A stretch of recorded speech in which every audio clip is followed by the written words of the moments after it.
उस औरत ने अपनी तांत्रिक विद्या से बच्चे को जिंदा कर दिया। बच्चा जिंदा तो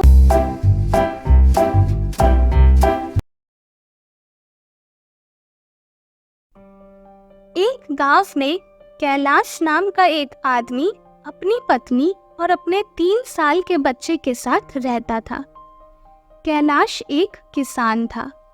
तीनों बहुत खुशी खुशी रह रहे थे। एक दिन कैलाश की पत्नी अपने घर की छत पर कुछ काम कर रही थी। बच्चा भी वही उसके पास छत पर ही खेल रहा था। बच्चा खेलते खेलते न जाने कैसे छत से नीचे गिर गया। नीचे गिरते ही कैलाश की पत्नी ने बच्चे को उठाया और उसे अस्पताल लेकर गई। डॉक्टर ने बहुत कोशिश की पर बच्चे को बचा नहीं पाया। थोड़ी देर बाद बच्चे को दफनाकर सब घर आ गए। कैलाश और उसकी पत्नी का रो रो कर बुरा हाल था। कैलाश की पत्नी तो ये मानने के लिए तैयार ही नहीं थी कि उसका बच्चा अब उनके पास नहीं रहा। वो रोते रोते बोल रही थी, मुझे मेरा बच्चा चाहिए, मैं उसके बिना नहीं रह सकती, मुझे मेरा बच्चा ना दो। उनके पड़ोसी उनको दिलासा दे रहे थे और उनको संभाल रहे थे। अगले दिन भी कैलाश की पत्नी का हाल वैसा ही रहा। शाम को वह चुपचाप अपने घर से निकल गई और एक औरत के पास चली गई। वो औरत देखने में कुछ अजीब सी लग रही थी।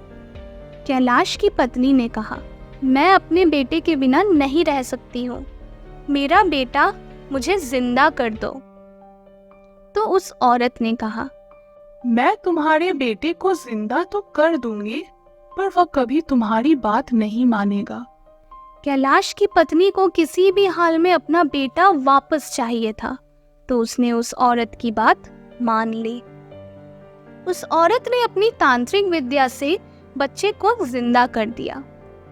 बच्चा जिंदा तो हो गया, पर वह कुछ अजीब तरह से हरकतें कर रहा था और उसकी आंखें एकदम सफेद हो गई थी। कैलाश की पत्नी बच्चे को लेकर घर आ गई।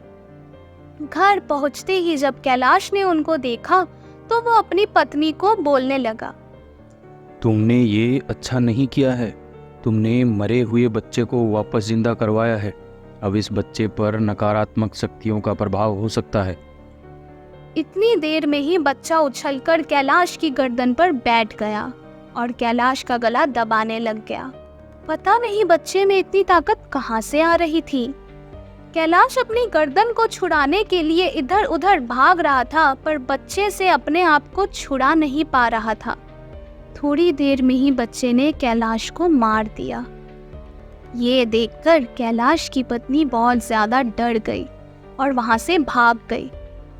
उधर वो बच्चा भी घर से निकल गया और जैसे जैसे वह आगे बढ़ रहा था और जिसके भी संपर्क में जा रहा था, वैसे ही उन सब की मौत होती जा रही थी और उसका आकार बढ़ता जा रहा था।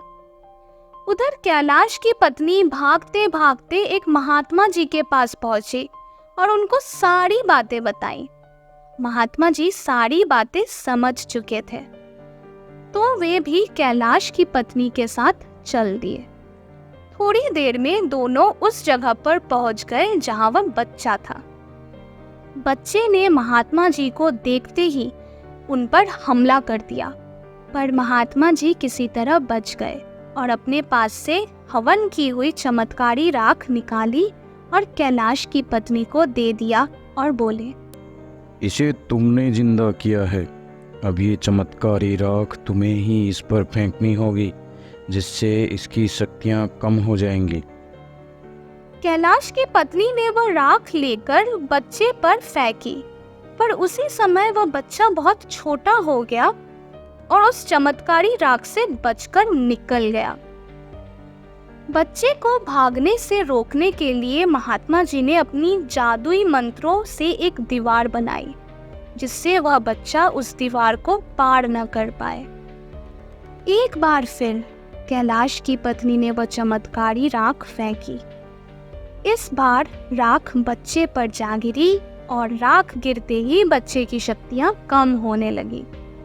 इस बात का पता लगते ही वह तांत्रिक औरत वहां प्रकट हो गई और अपनी शक्तियां भी बच्चे को दे दी, जिससे बच्चा वापस से शक्तिशाली हो गया और फिर से खड़ा हो गया।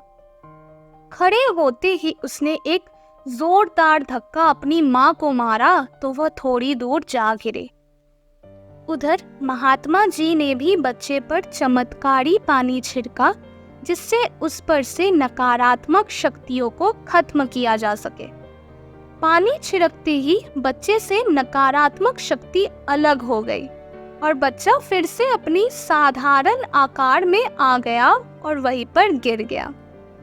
अब कैलाश की पत्नी को समझ आ चुका था, अगर हम प्रकृति के नियम के विरुद्ध कुछ करते हैं तो हमें उसका खामियाजा भुगतना पड़ता है।